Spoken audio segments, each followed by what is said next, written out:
Mickey 17. I saw this on Max. So we have Max subscription.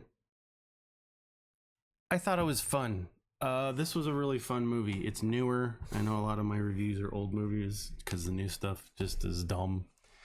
In my opinion, I really like this. This is 2 hours and 17 minutes. It could have cut 30 minutes off. I feel there was a lot of stuff it didn't really need to have, in my opinion. But spoilers, I gotta say it at the top because we're going to talk about stuff. Mickey 17 came out in 2025. During a human expedition to colonize space, Mickey 17, so-called expendable employee, is sent to explore an ice planet. This got Robert Pattinson. If you don't have an appreciation of Robert Pattinson's acting ability, you are sorely mistaken. He is much more than Cedric from or Edward from Twilight, and that's old stuff. He played those characters as he should have. This is fantastic because, and I've seen some like TikToks and stuff of collages of Pattinson acting as different characters, and they are just, he knocks it out of the park every time. So I have a newfound respect for him. This movie is funny. It's funny, it's sci-fi, it's kind of serious, it's kind of campy, it's kind of silly. It doesn't take itself too seriously just because of what it's trying to do. so Pattinson plays an absolute idiot. Mickey.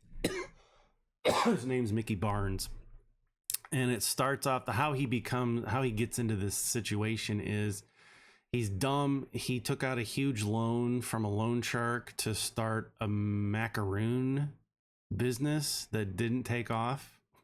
So he and his friend, they kind of split ways, and he's trying to get off planet so that the bounty hunters, you can't find me, I can't pay off my debts, right? So he joins a group of people led by Mark Ruffalo, who plays it wasn't a president, someone in the Senate or something. Anyway, they've got this ship, they're going off to colonize a whole new planet, and he marks down expendable on his submission forms, and everybody's like, did you read the documents? Did you read this okay? And he's like, yeah, I read them. And he didn't.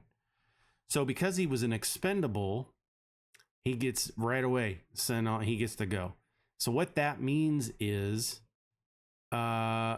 he dies a bunch of times, and they just reprint a new body for him. And so at first it's experiments like, hey, you're going to be outside. We just want to see how much radiation from this sun a human can take. And then he dies from radiation poisoning.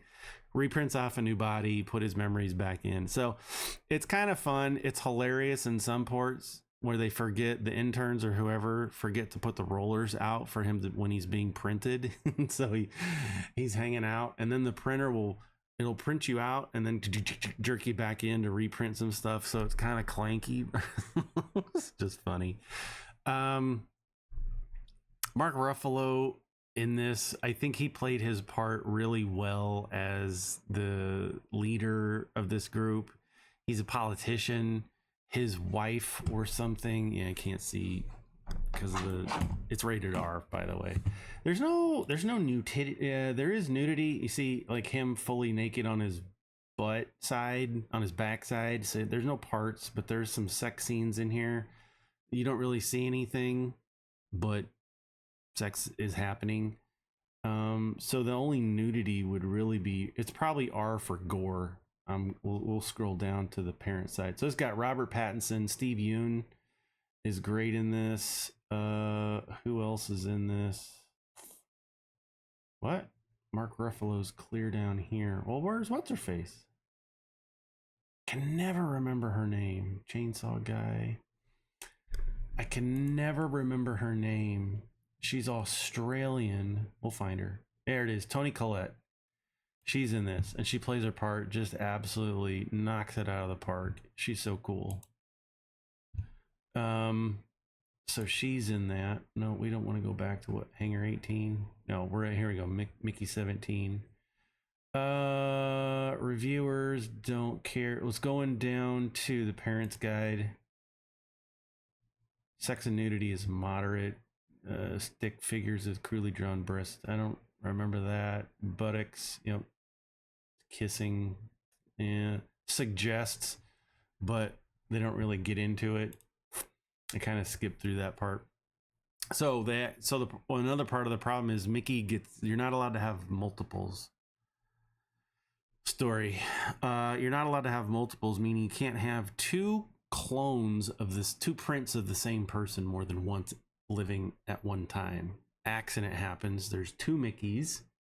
So the girl, Mickey's girl's like, all right, this is a dream. I got Mickey 17. I got Mickey 18, indicating him the print version they're on. So she's like, I got two Mickeys, the guy I'm in love with. So let's have a threesome.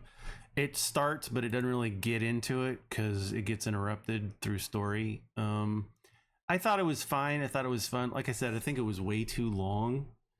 2 hours and 17 minutes. There's no reason for this. The ending part dragged on way longer than I really wanted it to. But it was fine. It was fun. I would watch this if you like a sci-fi silliness, something kind of unique. I don't remember seeing anything like this before. You just reprint a guy and then subject him to poisons to see how the poisons work. And he dies and you print off another one, and so improve your poisons, run him through the tests again. It was fine. He could be the first guy on the battlefield. Do what you can, we'll print you off again. And they get the material for the printing from the garbage. So they have these giant vats of what looks like magma inside this ship. I don't know how it doesn't just burn through and melt through the ship, but all the trash, people that die, the dead bodies, sewage, everything goes into this, and then the printer just extracts the stuff that it needs to print off another person out of it. I thought it was fine. CG was off the charts. There's a ton of CG in this. I don't know what the budget for this movie was, but it's a lot. Because the CG, there's a lot of CG in this, and it's done very well. In my opinion, I thought the CG, the creepers, I forget what they call them, the animals that they find on this new planet are all CG, and I think they did a really, really good job with them. They're very intricate. And they're a lot of fun. So lots of CG. The sets were fantastic. Space sets. There's a mess hall. There's the captain's quarters. There's Mickey's room. There's lots of sets that they had to build for this thing, or green screened. I don't know, but I couldn't tell. But I thought it was good. Acting was great. Ruffalo plays an idiot, and he knocked that out of the park. Because he's so deranged and over the top, but I think he did a really good job. Toni Collette did a fantastic job in her part. Robert Pattinson, I thought, did an absolutely outstanding job. Acting, Steve Yeun could have been a little better for me, but even he did his part well. I thought it was just a good, fun movie that I would probably watch if somebody else wanted to watch it. Like, hey, I've never seen this. Yeah, I've seen it. Is any good? It's all right. You want to watch it? Yeah, sure. I'll watch it. I know what parts to skip. But it was fine. It was fine. It was a lot of fun. I'm gonna give this a rating. I'll probably give this like a 6. Because it was somewhat original. The set was great. The acting was great. The story was pretty good. Original. The silliness was great. I could have done without the sex parts, but I get it. It's a 4.5 year journey from Earth to this new planet, but they're not supposed to be. That's the other thing, is there's a calorie